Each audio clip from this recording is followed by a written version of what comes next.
Well, Katelynn of Pockets of Hope, welcome to the conversation. Hi, how are you? Thanks for having me. Anytime. So, Pockets of Hope, can you tell me what it is and how you started it?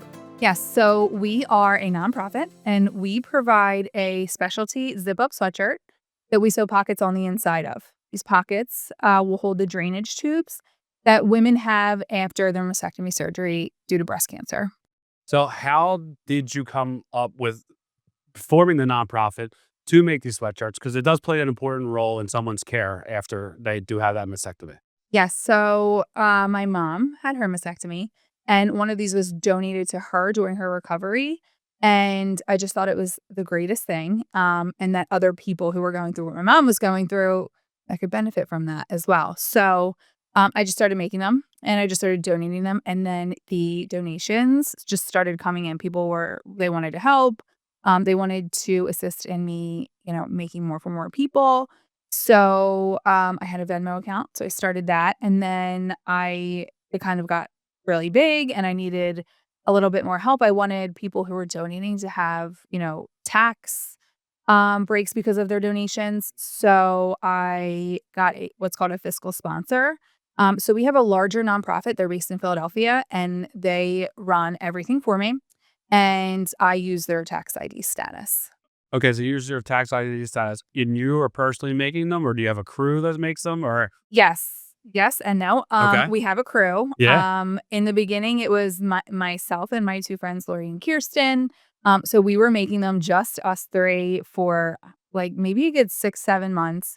And then I think Lori or Kirsten had this idea where we should start having like sewing events so that more people could come in and help us. So that's where that started. So now we have monthly volunteer events where anybody can come and they can help us sew, and make these sweatshirts for us. so these monthly sew events, you're finding retirees, you're finding whoever still knows how to sew, right? Because it's not something that a lot of the younger people do, Yes. right? Well, just to play on that a little bit, so we do need a lot of sewing help, but there's also so many other things that we do. So we include um, cards in our packages. We've now added shower lanyards. So when you're in the shower, that will hold the drainage tubes. We need help packaging. So it's not even just the sewing aspect anymore. We have a lot more things that we need help with. So where are you getting most of your donations from, right? Is it companies? Is it sponsors? Is it vendors? What kind of help are you getting here? So it's kind of a mix of both. So like majority, I would say, is just donations from people giving back after they've received them. But we do apply for grants. I think because it's like a tangible object that, not a lot of people know about drainage tubes and breast cancer surgery. We try, to apply for them. It's not always successful. We have people that hold fundraising events for us. We have an annual fundraiser that we have every year in October, that helps raise the bulk of the funds. And We where's that at? Okay, so that is at the Yard in Havertown, Okay, yeah, yeah. October 3rd. It's a Friday this year Hmm. from 7 to 10. Cool. So much fun. I really tried to get really great raffle items. Like, I take pride in these raffle items. Like, I've already started getting them and since June. So I try really hard to get top tier Yeah, raffle we're gonna have to items. make that a priority Yeah, for this yeah, year. it's awesome. Yeah, You gotta definitely. come. Well, it's funny because we kind of know each other, but we don't really know each other because we just figured out that my mom and my aunt volunteered for you, and are have been doing and coming to these sewing events, right? And then my aunt Eileen had a mastectomy back in the day, but she didn't have this kind of stuff. So when your mom received it, what was it like for you as seeing your mom receive this as something like, okay, oh my god, that's super functional. I need to get involved with that. So at first, when it was donated to her, she honestly had no idea what it was. She was like, "Oh, this is great, thanks." Like, didn't even look into something that she would need. She had no clue that she could benefit from this. She just went into it like, "Oh, great, I'll have it." Like, and it was kind of during COVID, so I couldn't go to the hospital and see her. So after a couple of days, I was able to go to the house and see her, and she was wearing it. And I'll never forget. It was like the first thing she said when I walked in was, "Thank God I have this." Like, I didn't even know I needed it, and this has been like my saving grace because these drains are just so uncomfortable. Yeah, so I mean, I don't really understand it, right? Because you wouldn't understand it unless you're going through it. You know multiple people that have breast cancer that have something going on. They have the mastectomy because they want to, prevent anything from spreading. So you really wouldn't know unless you're in the middle of it, right? It's kind of like care for people when they're older, right? You don't really know it until you're in it, what you really need. Exactly. So how do people come to you and say, "Hey, I need this"? Like, how can they get a hold of it? How can they say, "I have a friend who's about to do this"? How does that work? Okay, so we have a website, www.pocketsofhope.com. You can go directly on our website. There's a button that says request a hoodie. You fill out all of your information and you're automatically added to our list. There is no selection process. You're added to the list. We try and send out as far away from your surgery date as possible. Sometimes, like, with the amount of requests that we get, I mean, at this point, we have about 600 women on our list all over the world waiting for one. And depending on the funds that we have in, it takes a little bit longer than we like. But that is the best way.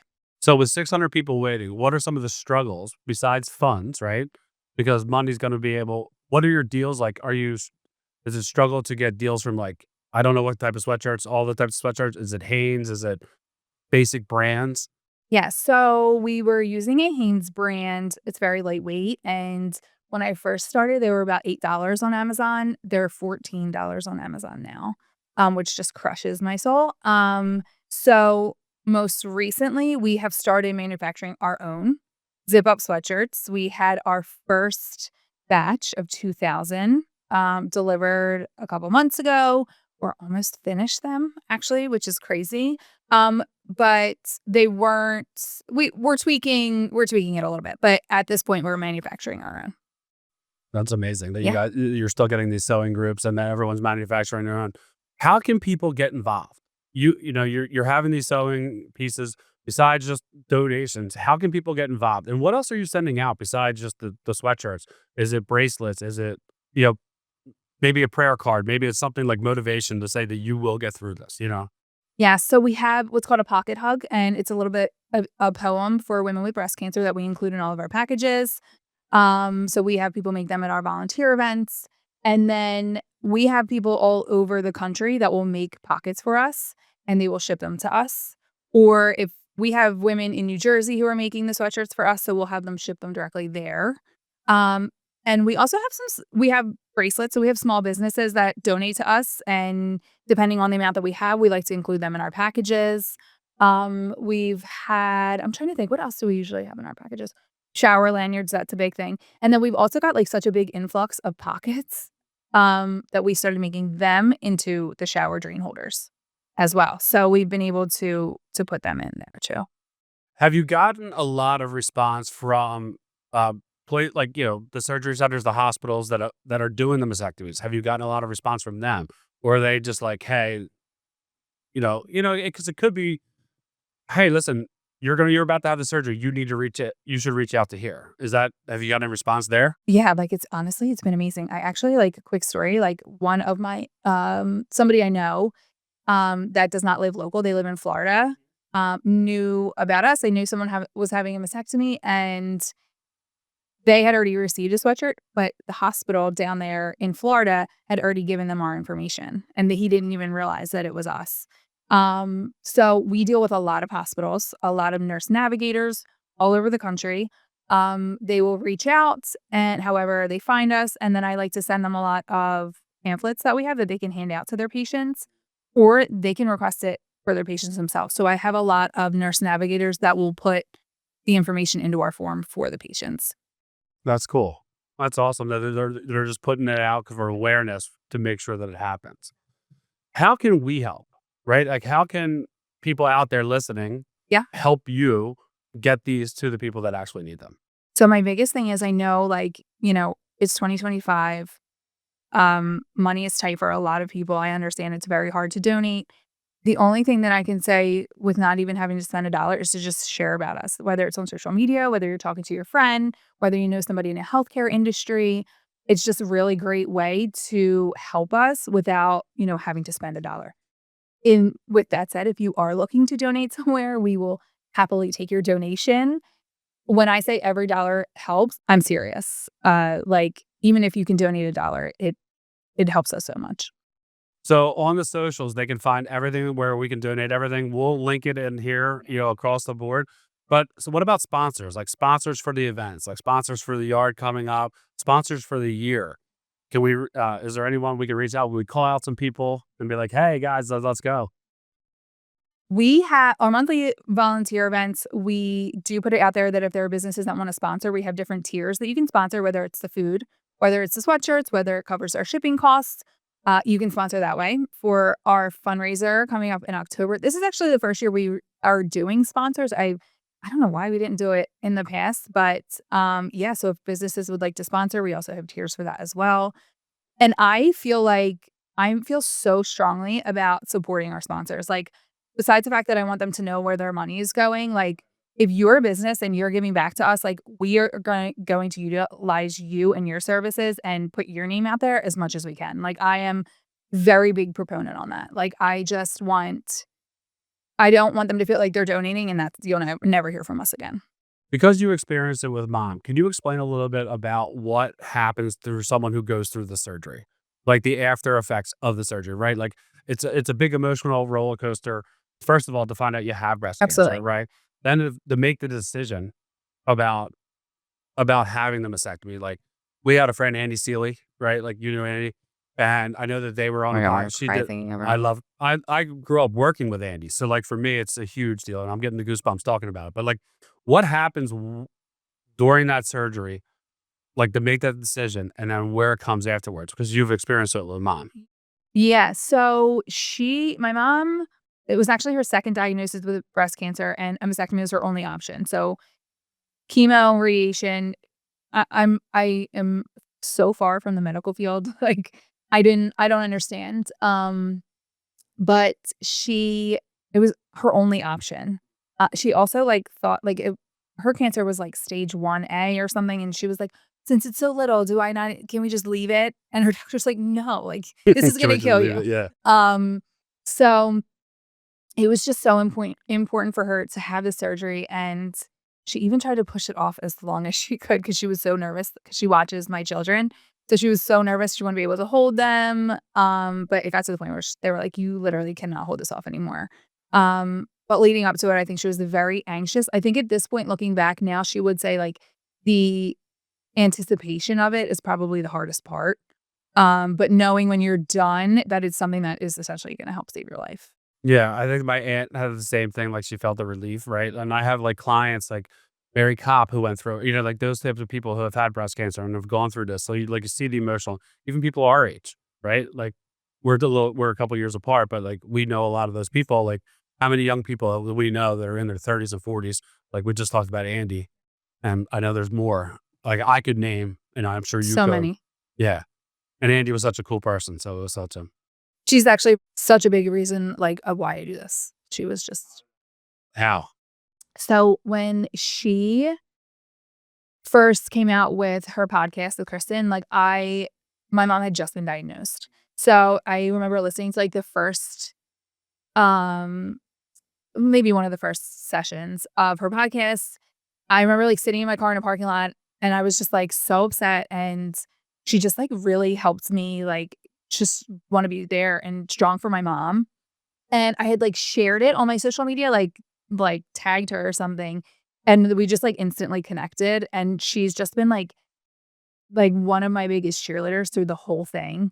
And, you know, just as much as she was cheering me on, like, I was just watching her and just her strength, and it just, like, really just resonated with me, and she is just one of the reasons why I wanted to help these women. And it's so much more than a zip-up sweatshirt. Like, I'll send it to people, like, even if I know their surgery is past, because it's just, like, a hug, and just know that there's, like, people out there that, like, wanna help you, and, like, we're rooting for you, and, we're there for you.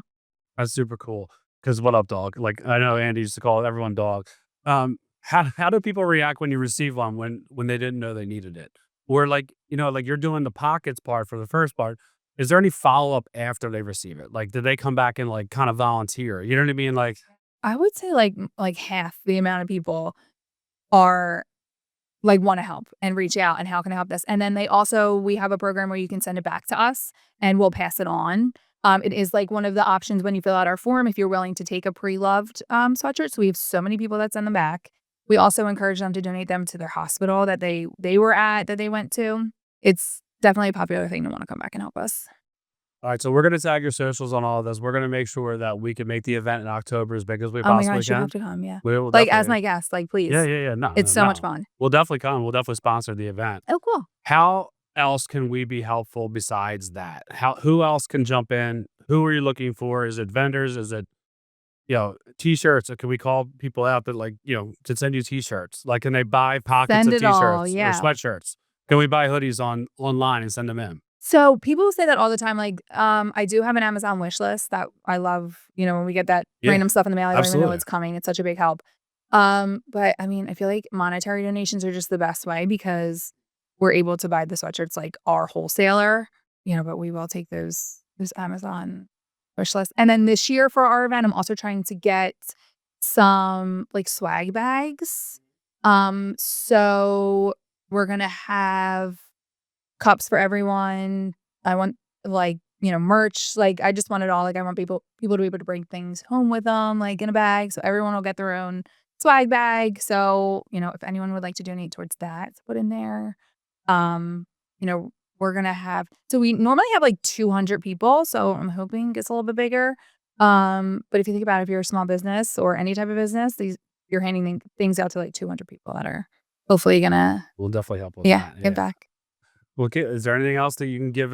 Anything else that we could touch on today for the people receiving these sweatshirts? Right? I mean, they're going through so much. It's an emotional ride. It's an emotional ride for you to build these and get this to where it needs to be. Like, I tell people all the time, like, we have sent to date I think this morning when I was, like, packaging them up, I think we sent, like, 15,250 in the last 3 years, and, like, your average person does not know 15,000 people who have had a mastectomy, like, it is so definitely takes, like, an emotional toll, but I can only imagine, like, what these women are going through, and, our mission has always been the same, that we just wanna help as many women as we can. Katelynn, thank you for joining Yeah, us, thank you for having me. and love the pockets of hope, and we will continue to support as much as we can. Thank you so much.